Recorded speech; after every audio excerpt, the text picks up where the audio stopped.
RCB Mumbai മത്സരത്തിൽ ഏവരെയും ആവേശം കൊള്ളിച്ചത് രണ്ടാം ഇന്നിംഗ്സ് തന്നെയായിരുന്നു.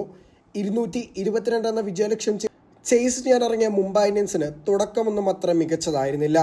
9 പന്തിൽ 2 4-ഉം 1 6-ഉം അടിച്ചിരുന്ന രോഹിത് ശർമ്മയെ യശ് ദയാൽ ക്ലീൻ ബൗൾഡാക്കി.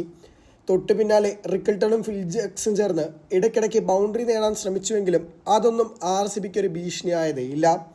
അങ്ങനെയിരിക്കെ റിക്കിൾട്ടനെ വിക്കറ്റിന് മുന്നിൽ കുരുക്കിക്കൊണ്ട് ഹേസൽവുഡ് RCBയെ ശക്തമായ മത്സരത്തിലേക്ക് മടക്കി കൊണ്ടുവന്നു.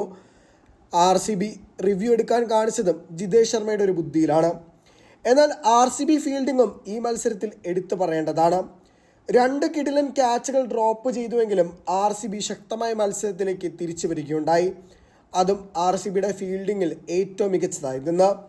സൂര്യകുമാർ യാദവ് വളരെ ചുരുക്കം റൺസ് എടുത്ത് നിൽക്കുമ്പോഴാണ് യശ് ദയാലിനെ ഉയർത്തിയടിക്കാനുള്ള ശ്രമം യശ് ദയാലും ജിതേഷ് ശർമ്മയും ചേർന്ന് താഴെയിട്ടത്.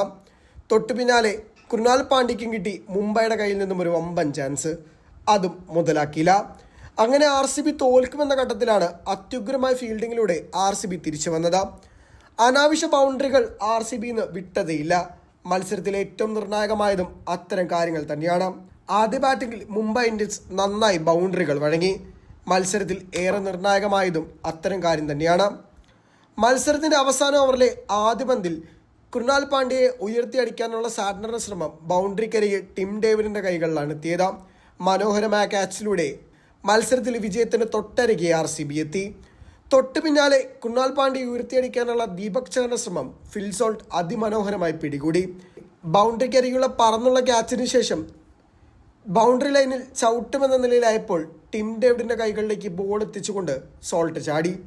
അവിടെ മുംബൈയുടെ വിജയം അകലുകയായിരുന്നു. പിന്നീട് 5-ാം പന്തിൽ നമൻതീറിനെ പുറത്താക്കാൻ വേണ്ടി കൃണാൽ പാണ്ഡ്യ എറിഞ്ഞ പന്തും മനോഹരമായിരുന്നു. അതിലും മനോഹരം യശ് ദയാലിൻ്റെ ക്യാച്ചുമായിരുന്നു. ഹാർദിക് പാണ്ഡ്യയെ പുറത്താക്കാൻ ലിവിങ്സ്റ്റൺ എടുത്ത ക്യാച്ചും സൂര്യകുമാർ യാദവിനെ പുറത്താക്കാൻ ലിവിങ്സ്റ്റൺ എടുത്ത ക്യാച്ചും മത്സരത്തിൽ ഏറെ ശ്രദ്ധേയമായി. അങ്ങനെ ഫീൽഡിംഗ് സൈഡിൽ നോക്കിയാൽ RCBയുടെ ഏറ്റവും മികച്ച മത്സരങ്ങളൊന്നാണ് ഇന്ന് കണ്ടത്.